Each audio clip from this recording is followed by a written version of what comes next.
Well, thank you for coming on the red carpet round table. Yes, thanks for having me. I'm so excited. You're very welcome. Can you let everybody around the world, whoever be watching this, who you are and everything? Yes, my name is Monique Schwaneman. I'm a SAG actor of about 10 years, and I'm also a producer and co-founder of Old Girls Entertainment and co-host of the Get Set podcast, where we interview people from the TV and film industry as well. And I gotta ask, what got you into the entertainment industry? That's what everybody's wondering. Oh gosh. I don't know. It was kind of never a question that this is what I wanted to do. I mean, it was, I was the quintessential theater kid. I was like, who wants to sing at the talent show? And my arm was the first thing to go up. But I initially thought I wanted to do musical theater. I trained in I was in a chorus that, I traveled to London and did a tour there and did dance. I was on my high school's dance team. And so I just thought that musical theater was the natural path. And then when I got there, they quickly were like, okay, well, you haven't been tap dancing since you were 3. So let's try straight theater. And it was honestly the best decision for me. And once I graduated, I quickly became union. I'm from LA, so I'm really, really lucky that my home base is here. My parents are here, my family's here. Hmm.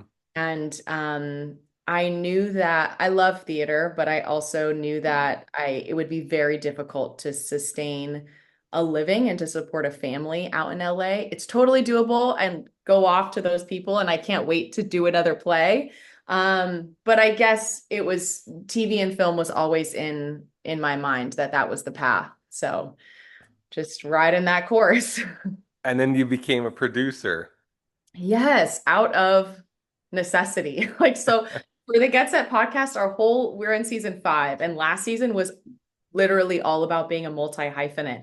And so as an actor, I needed footage. And so I had some footage, but also starting out, like you're a co-star, you have one line. Like, how do you make Hmm. a whole reel out of being like, hey, here's your coffee?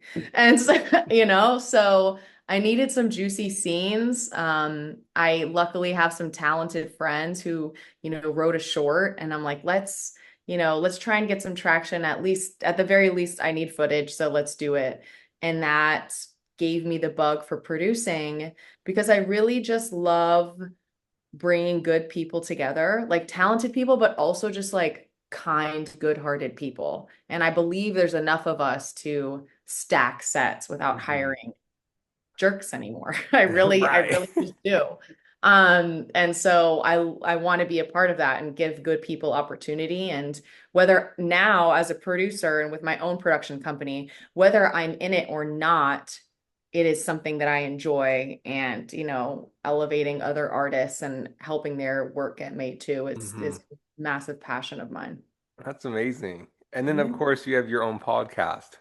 Yes, the Get Set exclamation point podcast. It's, we aim to demystify the idea of an overnight success while highlighting an array of jobs within the industry with a focus on women in the TV and film space. And we have, actors, producers, directors on there, but we also have editors, and today we have an episode from a costume designer and costume coordinator. We have FX makeup artists. So whatever you're into, we have an episode for you. And if we don't, message us because we'll do it. We'll get someone on. Where we've been I think we have an intimacy coordinator coming up too, which is a great hot topic right now of how to even get in that. And so yeah, we love it. We love it. That's amazing. Your hands are full. Oh gosh. Yeah. And I have a Yeah. 1-year-old and a 4-year-old. So So, they're very full. My hands are very full. Yeah. and so your podcast, what made you decide to start a podcast? Because I know, like you said, you're busy being an actress and producer.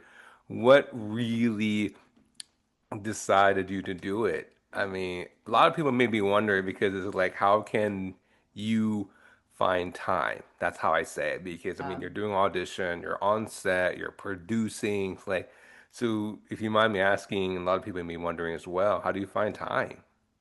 Yeah. I mean, it's not just me. I have a creative partner. I have my co-founder, Jessica Payne, and I think we're, the perfect duo. I'm an actor producer, she's a director writer, but also like I have very, I wouldn't say zero, but very close to zero minimal editing skills. And so like this is not something that I could do on my own. And but luckily it is just the two of us right now. So when we have a shared calendar, like we're a married couple. I mean, we're business partners, so we practically are a married couple. Um, and so we have like our scheduled days, we have weekly check-ins, and then we're texting each other like every day. But we record consistently weekly throughout the season. We like to also build up our season. So we have at least already 7 episodes recorded before we launch. We usually do 2 seasons a year. So right now we're in the middle of season 5, and then season 6 will come probably early September. And so it's kind of the traditional like pilot season and episodic season is kind of the trajectory that we did. But we started the podcast because we wanted to meet more creatives. We're like, okay, we know we need to network. We know there's so much out there, and when we just want to talk to people. Also, we want to talk to our friends, but now it's like weird being 3 years into a friendship and being like, so how did you get started in this? So now through the podcast, we're like, let's just hit up everybody. We want to know everything about you. And we're just, we're building genuine connections, and we're also, again, amplifying their work, which is so important.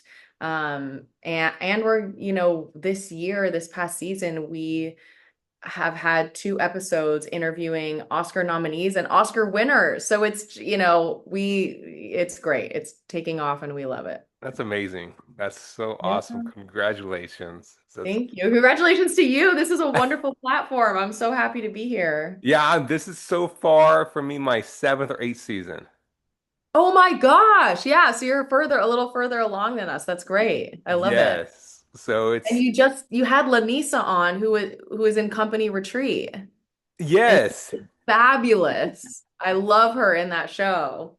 So Yes. So she's been following me. We've been connecting and she's been on my show. So there's a couple more people who've been on my show and the list tons. goes Yeah. on. So yes, it's connections. You make friends for Hmm. sure. So and it's just it's journey because you hear their story, what made them get into the entertainment industry.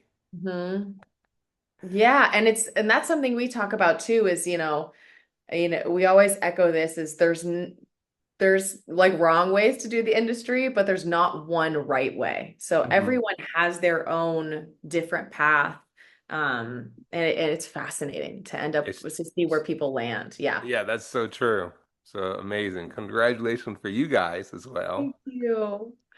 And now, of course, as an actress, you've been on a couple roles like The Rookie, and of course, what can you tell about your role in The Rookie? I mean, The Rookie's amazing. I've seen it.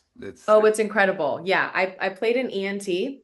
And so, E, I played an EMT, so emergency medical technician, and I love The Rookie. Everyone on there was so sweet. It was on the Paramount lot. I am born and raised in LA, but specifically Hollywood. So like that was my backyard. Like growing up, it was just like full circle. Like it was amazing being on that lot because I was home. I was in my home city and working and doing what I love.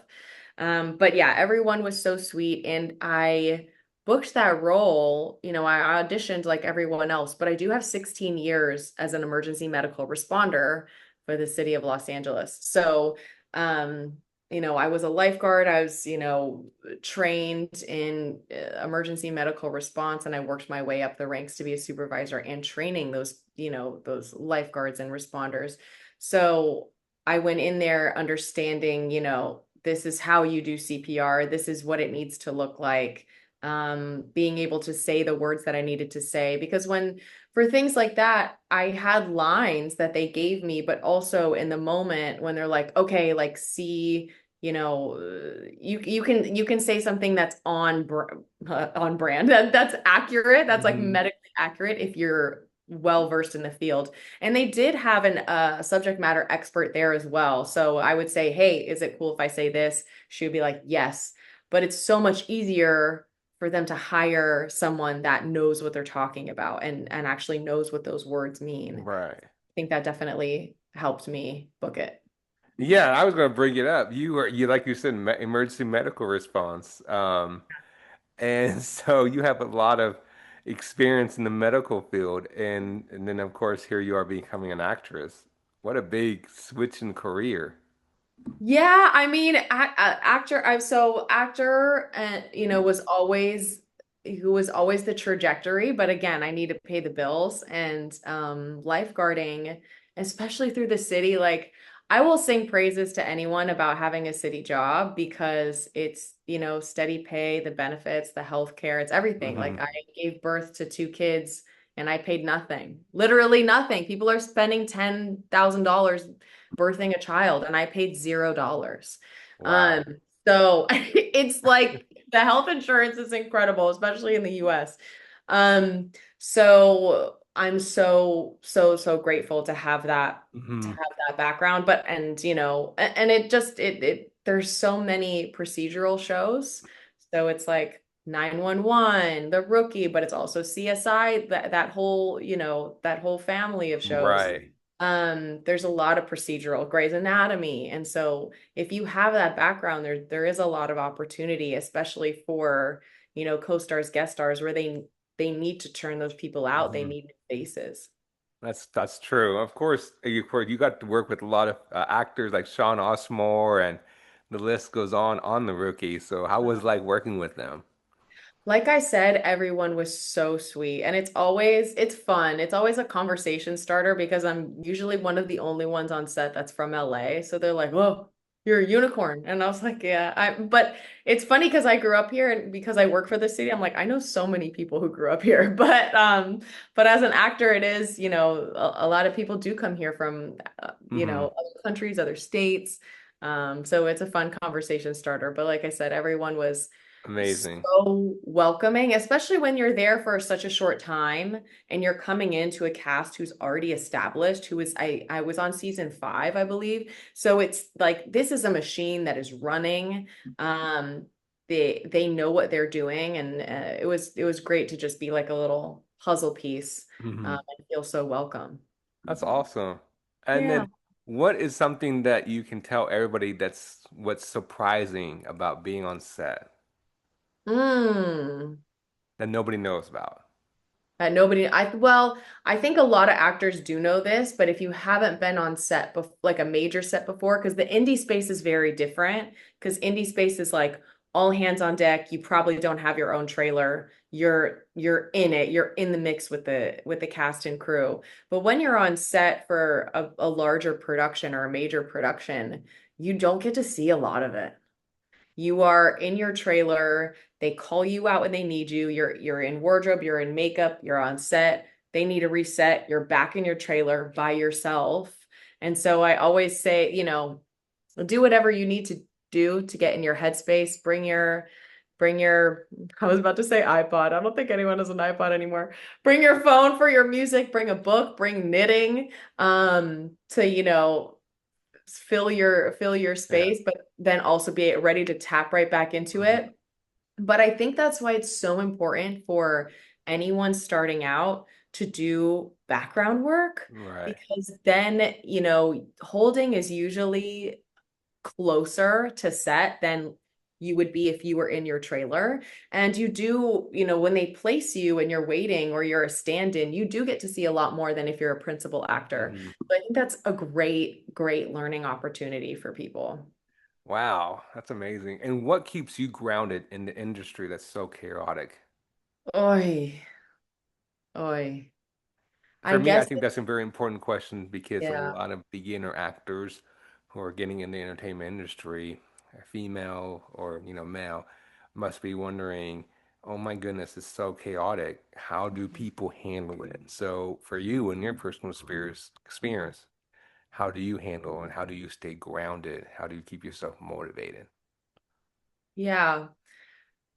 It's easy for me now because I have a business partner. But, and so whenever, and we're very open with each other about I'm having a rough day. I am feeling it. I'm crashing out. Like what is happening? Why haven't I gotten an audition in this week or the past 2 weeks? And then she's opposite of me. She's a director producer and she'll just be like, Monique, what the F are you talking about? You're so effing talented. Like you're the girl. Let's go. And so I have my own hype person, but when you don't have your hype person yet, you need to be your own hype person. And nobody is going to believe in you as much as you can, and people aren't really going to believe in you until you believe in yourself. You Hmm. need to, show up to those opportunities and be like, I deserve to be in this room. I haven't booked a single thing yet. Maybe this is your first audition, but you're like, hey, I put in the work. I know this script. I know what I'm doing. And I am here to fill a need. You are in need of an actor. I am here to be of service. Um, but it is the confidence thing is where it lies, I think. It's playing the long game of how can I show up for myself? How can I take care of myself? And, mentally, emotionally, and be prepared to do this job. I think it really does come down to self-confidence. And I know that's so, so hard, but there are things that I tell myself to get myself out of it, which are very true. It's like it's not, even if you get an audition, that's a win because something stood out, whether it's your headshot, your resume, your reel. There are over 1,000 people applying for this job, well, thousands. And maybe they're taking 30 at most for a first audition. Maybe they're taking 10 at most for a callback. There have been so many times that, I've gotten the callback and for national commercials too, which are massive. And there are so many things that are out of your control. My hair might be the wrong color. And, and that's a lot of, and that's, that's work to dye it. Who knows if it's going to turn out right or not. I might not be the right height. I had a producer session. So it's after callbacks. It's, with the producers, it's Hmm. between like you and one or two other people. And I looked at all of the lineup of the men that would be playing my husband.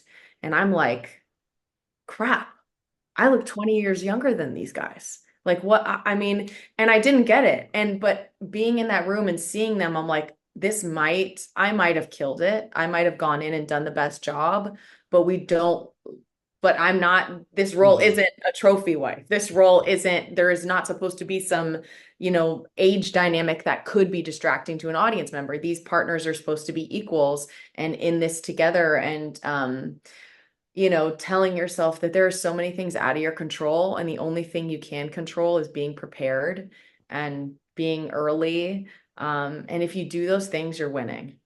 That is so true. That's a big motivation right there you just said. I mean, and doing auditions is so tough. I mean, you're waiting for a callback or not waiting for a callback. Mhm. So it's a waiting game. And you for me to ask you is how do you keep yourself I'm just gonna ask, how do you keep yourself motivated while Mhm. you're waiting for a callback? Because I know a lot of actors and actors, especially beginners. So I'm asking this for a lot of beginners who are watching you, who are following you. Yeah. Um, how do you keep yourself like, oh my goodness, not looking at your phone, sitting there waiting for 24/7, or like having a hard time sleeping at night? Say, okay, am I gonna get a text message? Am I gonna get an email? Like, how do you keep Yeah. yourself not thinking that? And I know you have your own podcast and all that, but if we kind of Yeah. like, no offense, but if we kind of just erase all that and if Mhm. you're only an actress, how do you keep yourself motivated? For you, like, do you go hiking? What is like Mhm. go to movies, listening to music? What's your advice for everybody out there who may be wondering the same thing? Yeah, I'm a person that really fills their time. I mean, now I have two kids, so like I'm always gonna have something to do. But when I didn't before kids, I I was working like 5 jobs. Now I don't do that, and my mental health is a lot better. But I do recommend, I was picking up part-time jobs within the industry to still feel connected. And I think a lot of people as actors don't think about or might not have heard of the array of different jobs you can get just to learn while you're auditioning or like you said, like waiting for the phone to ring. So I worked for a lighting company. I didn't know anything about lighting. I worked for a lighting company for over a year and in a warehouse with like technicians who were building it and getting to hear them like talk about it. So when I'm on set as an actor, I kind of know what these lights are and I can have a conversation with a lighting person about it. Um, and make a genuine connection. I was an audition coach for 3 years, which, oh my gosh, that helped me so much. Not only did I have a space to do auditions, I had friends to help me with self-tapes, but I have a process that not only works for me, but I know it so well because I've been able to teach people it for Hmm. years. Um, and I mean, just like little odd jobs here and there. I would PA, with friends projects and just kind of really be of service in the industry where I could. I would read for auditions if that wasn't, if someone asked me, which is so helpful being a reader or an intern at a casting agency. Or I did intern at my agent's office before that previous agent signed me, and so I got to see the back end of the profiles and how submitting was done and the numbers game. And there's a lot to learn, but also to like what you're saying, what do I do? How do I keep my mind off waiting for that call? Is like I don't wait for that call. I do the audition, I submit it, job done. You kill it, you do your best, you send your best take. The audition is the job. The audition is your career. Hmm. And if a callback comes in, I'm like, great, I got another gig. I got another opportunity to prove to these people that I can act and I can, I'm reliable and I can do this. And then once the callback is done, done. Put It's it done. away. Yeah. But I mean, if it's a callback, I do save those dates. If it's an audition, I'm like, okay, I have those dates down the line. But if it's a callback, I'm like, let me just save these dates. And then you get pinned. And then, so a pin again is like, okay, save the dates. It's between like you and one other person. And there are times you're pinned and then you don't get it. And you're like, man, I already Ugh. took that day off because I was Wow. confident in myself. But it happens. But again, understanding that each stage, even if it's just that first audition, each Hmm. stage is a win. And I gotta ask, because everything you just said is like to me, it's like draining my spirit. It's like you don't say you take the date and you spin it and you don't get it. I'm like, oh my goodness. So I gotta Mm, ask. I just have to ask. How do you handle I know you're a mother, but before all this, how did you yeah. handle your mental health stage? And I'm asking that because a lot of young actors who are out there who are teenagers or younger, maybe or adults who are now getting into the entertainment industry, they're probably Hmm. wondering, how do people handle their mental health stage? Yeah. Um, I think it's just I think I'm lucky because of Hmm. my personality type. I'm a Virgo, if anyone knows about like I always have a to-do list. When I break down, I'm one of those people like, yeah, let's ugly cry and let's sob for 5 minutes. Boom, timer goes off. Let's get back to the grind. But it's like get back to the grind, not necessarily career, but like, oh, man, I got to do dishes. I got to do this. I got to make doctor's appointments. And that was me. That's been me. I mean, I'm a sibling of someone with a learning disability. So it's like my brother has autism. And so it's growing up, it was like, yes, I can have I felt like emotionally supported. I can have these breakdown moments. We can have difficult days, but at the end of the day, I've kind of always had someone relying on me. I've always Hmm. had, stuff to do to, and my parents, are very supportive. They're not working in the TV and film space, but they did grow up as artists. My dad's a songwriter. My mom got her BFA from USC. And so they always supported this dream, but I always also saw how hard this dream was because that was their dream. And then, they pivoted, they had families, they found other passions. But I knew that it's not going to be easy, no matter how much the media tries to tell you that people are an overnight success. People are not an overnight success. It is not, every overnight success that you may love, I guarantee are at least 10 years in the making. Mm-hmm. So I think it really is the self-talk. It's how you talk to yourself, being Right. like, this is normal. Everyone gets rejected. It might be me. It might not be me. Um, there are times where I really took things personally, but and I mean, I still do. There are still things where I'm like, dang, I freaking killed that one. Like someone else who got this may have, wow. But also, did that part even make it? Like they could have cast someone else, or they could have just cut that co-star completely or Mm-hmm. the guest star completely for budgeting reasons. So again, once you know more about the industry, you know more about the logistics. I think it's about the learning. Yeah. Then there are 100%. more like excuses, I guess, that you could tell yourself to like, oh, that's why I didn't make it. As long as you know you're prepared, as long as you know you did your Mm-hmm. part. And motivate, you have to motivate yourself and Yeah. keep the courage and all that stuff. And that is Yeah. so true. And it's just describable that the hard work that you have to do to be in this entertainment industry, but you also got to keep the courage.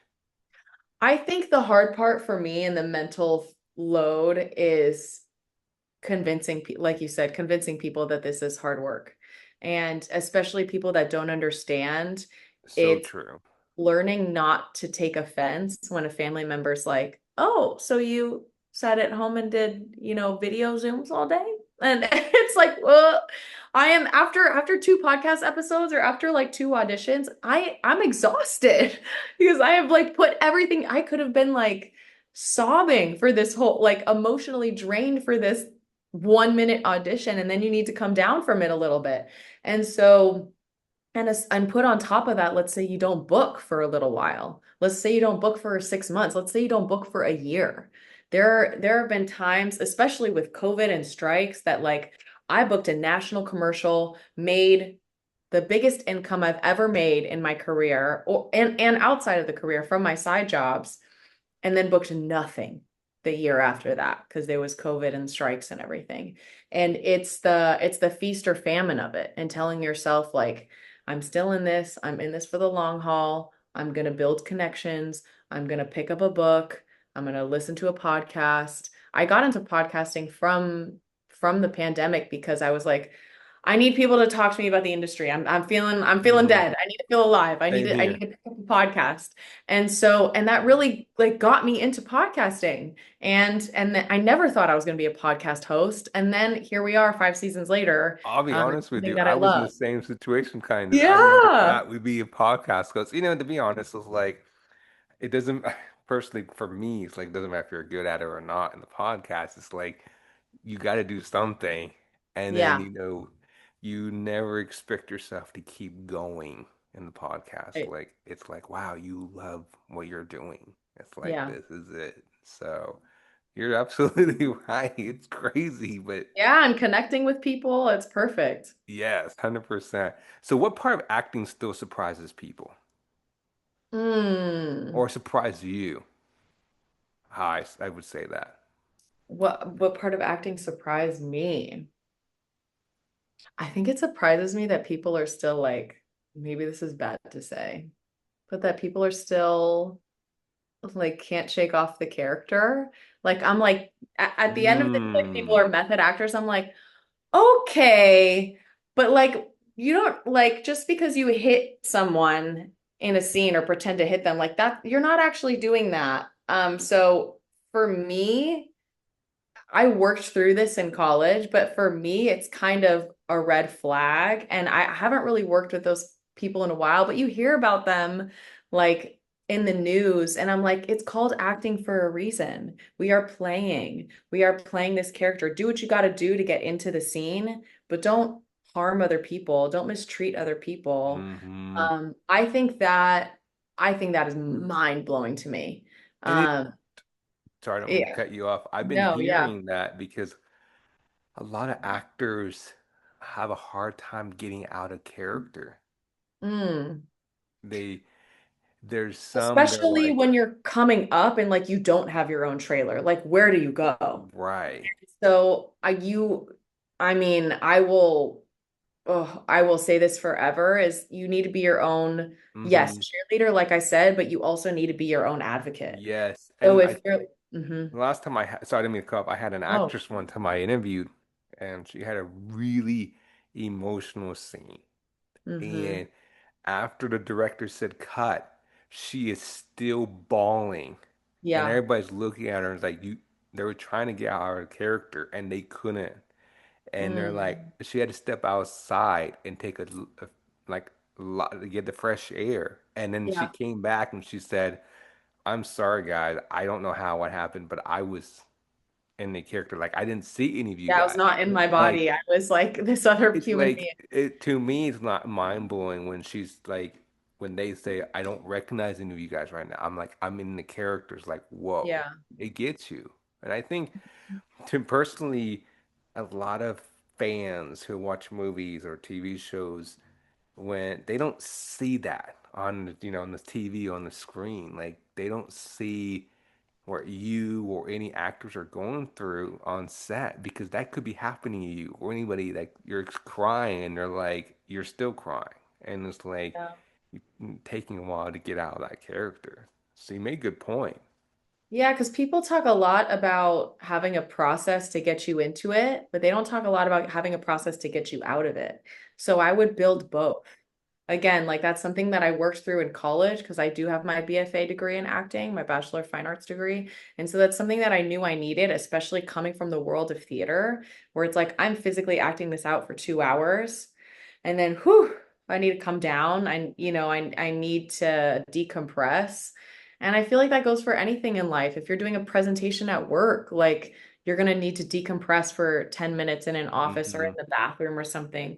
But being your own advocate and being like, hey, I know we're setting up for the next scene, especially in the indie space when you're just starting out, being like, we got to go, we got to go, we got to move, saying like, hey, I'm going to be my best. I'm going to be my best for you when I have 10 minutes and give them a finite amount of time or 15 and that comes from you. Like you need to know yourself. You need to know, like, do you need 30 minutes or do you need 15 minutes? Do you need an hour? Which can sound like a long time, but if you are your best and you could show up for the team once you have that time, communicate that specifically. Because when you're just like, I just need a moment, what does that mean to the first AD, second AD who's trying to like get things moving? Say, hey, I need 15 minutes. They're like, copy. I'll come back to you in 15. And so the specificity in what you're asking for, I think, helps a lot in that space too. That's a good point. I appreciate you sharing that. How do for you, where do you feel yourself on set or off the set? I'm just curious. Where do I feel myself? Yeah. Like I when do you mean, feel yourself on set or off probably the set? no, on set. Like offset, you're in your trailer and you're just like, waiting and you're just like it feels like you're in limbo. Um, but then I guess, yeah, 100%. Definitely when I'm on set because also I am someone who's, just by nature always juggling like 10 plates in my life. And then when I'm on set, phone's on airplane mode, I am honed in focusing on this one thing. And that's my character. That's, the world that we've built and my objectives, my actions, the other actors in the space with me.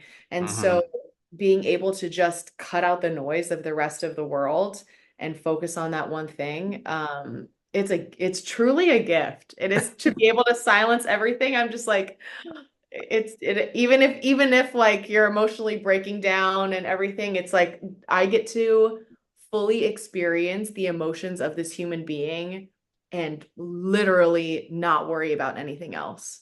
And get Wow. fed. I mean, that's great. So, what initially draws you to a role? Is the Hmm. script or the character or what is it? Paid work. We knew In that, but addition to that, yeah. My agents and managers who say I have to audition. In addition to that, yeah, it's I guess especially as a woman, it's a fully fledged character. It's like, yes, I understand. So co-stars and guest stars need to be in service of the mission of this episode or the mission, of what the goal. Mhm. Totally understand that. Obviously, that's not going to be like a fully fledged character, like a series regular. Right. But if you're looking at something like a lead in a film, or even a support, like a bigger supporting role, I'm looking for I'm looking for depth, having a writer who is not just, I don't know, it's not just saying things that we've already heard 1,000 times, but saying them in a creative way. Because you could say like, "Oh, hey, what's up?" And or they could say it in a totally different way, like, "Hey, what's going on, man?" Like there's specificity in writing, and so also looking at the clues. Because I mean, like I said, I have a BFA, so like I did so much work on script analysis and like I studied at the Globe Theatre in London, so I'm a big Shakespeare fan. And so with Shakespeare too, it's like every punctuation matters. So when I get a script, I'm like, oh my gosh, this is an exclamation point, not a period. Like, what? This is crazy. And so, yeah, I'm looking for all those different clues. And when there are a lot of clues, it's so fun. It's so fun. Wow. I didn't know you went to England. Yeah, I studied abroad there for about a month at the Globe Theatre there. How Yeah. did you like England and their acting world? Favorite city. I have two best friends who live there. It is, yeah, I mean, I love LA. LA is home, but like after that, that's my favorite city. And Thinking about getting, moving there? oh, I mean, my whole family's here. If I was in another life, if I was single by myself, 100% I would be there. Um, but or, I mean, I have a passport, so they should just like book me on the next season of Bridgerton and then we're set. Or the Outlander spinoff. Oh But yes, the Outlander. yeah, so good. But yeah, it's getting to stand on that stage, and especially if anyone out there hasn't seen Hamnet, that is the dream. That is the goal. Hamnet is one of my top films that I mean that is my vibe. But yeah, getting to stand on that stage and like perform is incredible. Amazing. Mhm. Absolutely amazing. And so, any upcoming roles that you're allowed to talk about? I understand you may not be able to talk about, which is totally fine, but Yeah. is there anything you're allowed to talk about? There is one that I'm allowed to talk about right now, and I am the lead in a feature film called Credit. It's based on a true story about the writers, Jessica, which is my partner, Jessica Payne. She wrote a feature, and it's about experiences that her mom had when her first husband up and leaves her in the middle of the night to raise their 3-year-old alone. And it was in 1973 before the Equal Credit Opportunity Act passes. So she is now a single mother, unable to get a credit card without a male cosigner, which she didn't have because her husband up and left and her dad wasn't around. It's about that journey, the importance of the Equal Credit Opportunity Act, and then how that becomes like a news breaking story, and then how eventually how that passes and she's able to get a credit card in her own name. So it's unfortunately so relevant right now as rights are being stripped away from us. Hopefully that's not next on the docket. But it is so important, and it's so great because I know the real Jean. I know we did interviews with Jessica's mom. We're I've talked to her multiple times, and I've seen this script from the inception, from the idea to where it is now. It received the highest ratings from an Austin Film Festival reader. Amazing. Um, Congratulations. yeah, Yeah, thank you. I'm so proud So, of you. And by the way, thank yes, you. I'm praying that, none of this rights will go away. I'm for you guys. I'm so praying. And thank you for sharing the stories like that. That's what I Yeah, love about other podcasts. Myself and for you, we yeah, are podcasts for a reason. We're telling people stories, yeah, and for me personally, it's like you hear the raw stories of people's life, and that is so important that we're doing. We're telling people's stories, and so thank you, and I'm so proud of you. I can't wait for it's coming out. And when is it coming out? Of Oh, course. well, we need to shoot it. So right now we're raising, Oh, okay, yeah, sorry. yeah, but yeah, so we need to shoot it. We're raising funds right now for development costs. And then, yeah, hopefully it'll be shot next year in 2027 in LA. So bringing work back to LA, which is so important. And then we'll let you know as soon as it hits the festival circuit, hopefully. You guys have my support. I'm so happy you're making a film about it. It's Thank you. so important. Spread awareness. That is amazing. And congratulations for you getting the lead role. Yeah, thank you so much. So, and then my last question is, where can people find you on podcast? Yes. Oh, on podcasts, yes. So it's the get set. You got to put the exclamation point. Podcast, wherever your favorite listening platform is, we should be there.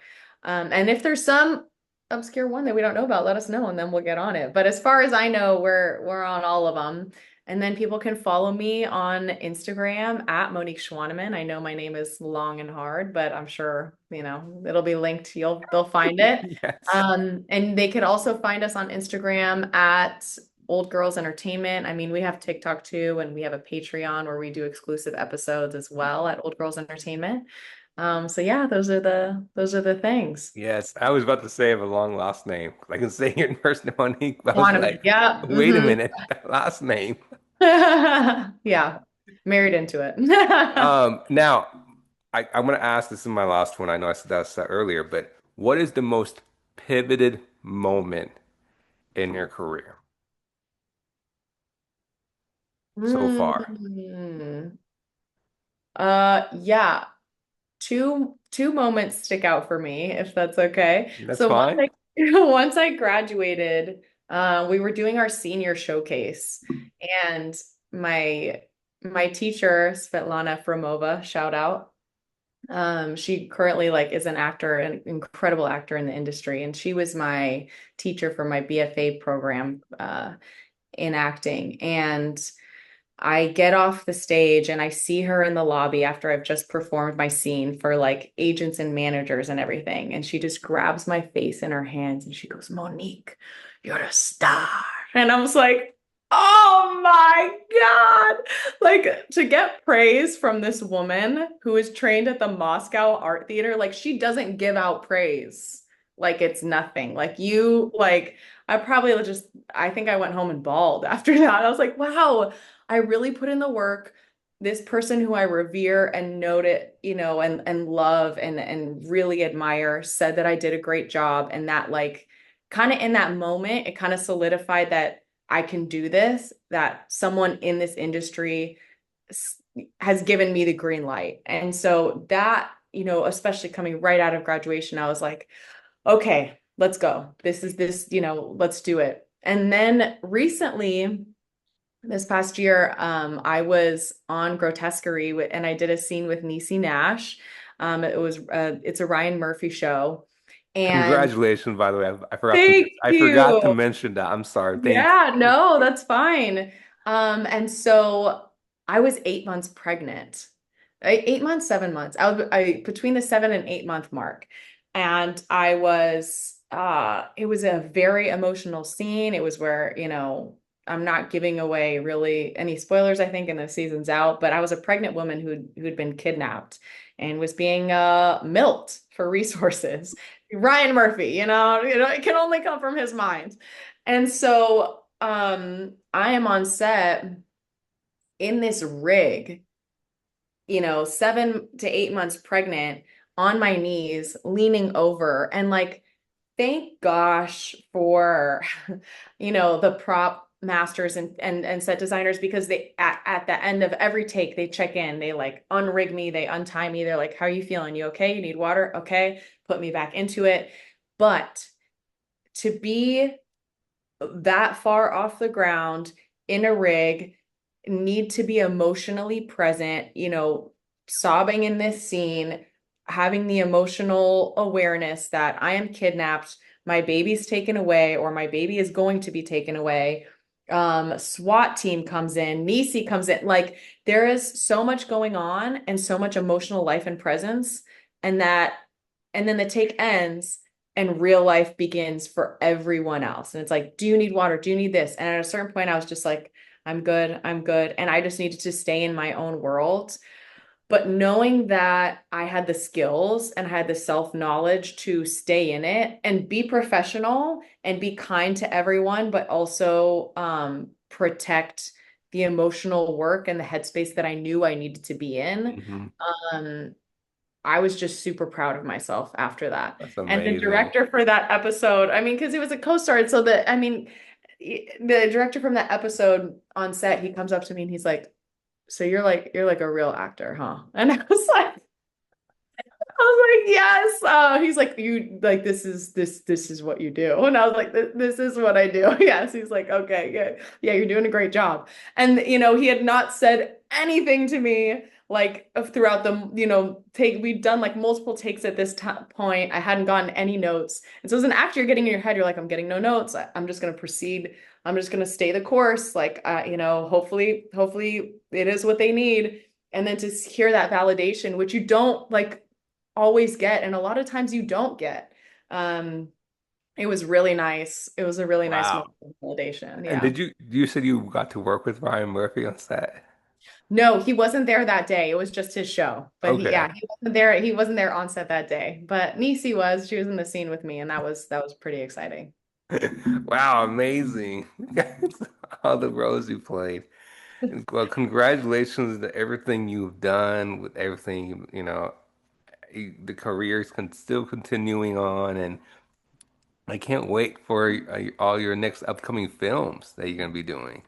Thank you so much. I'll keep you updated, and I'll keep listening to your podcast because I love this space. Thank you for having this space. Yeah, you're always welcome to come back. I can't wait to have you back.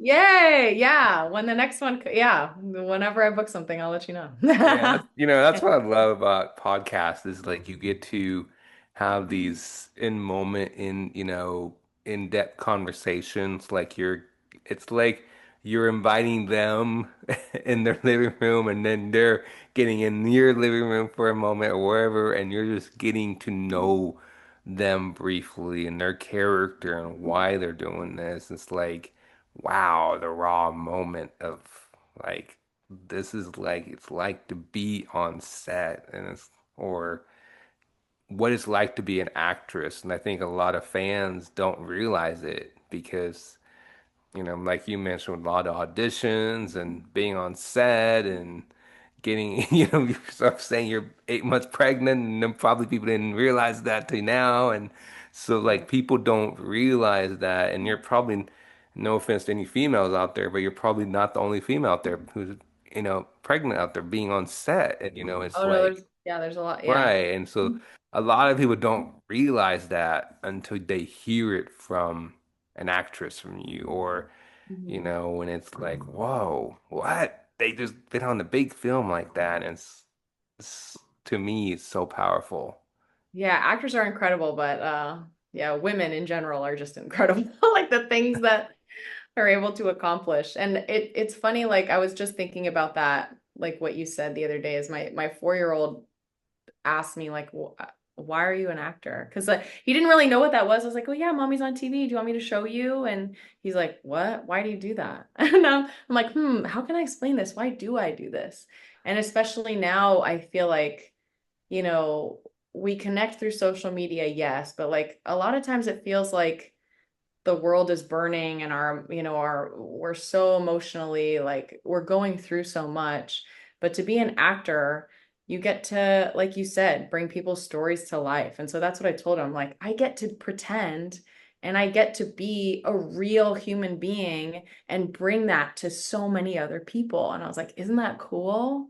Isn't that cool that I get to bring their stories and I get to bring joy or I get to bring emotions or sadness or I get to help facilitate people feeling connection, people starting conversations or Hmm. people having fun because like the levity is good too, especially in, in today's world. We need it all. We need all, we need to feel everything and we need to feel community and feel connected. That is so true. I like that. Feel community, feel connected, and connection with the Instagram. Make more friends out there in the Yeah, entertainment hit me industry. up. Yeah. So, well, thank you again. And again, I really enjoyed speaking with you, and I look forward to speaking with you again soon. Yes, thank you so much. Same, the feeling's mutual. Thank you so much for having me. You're very welcome. You have a good day, and I'll talk to you soon. Sounds good. All right, Bye. bye-bye.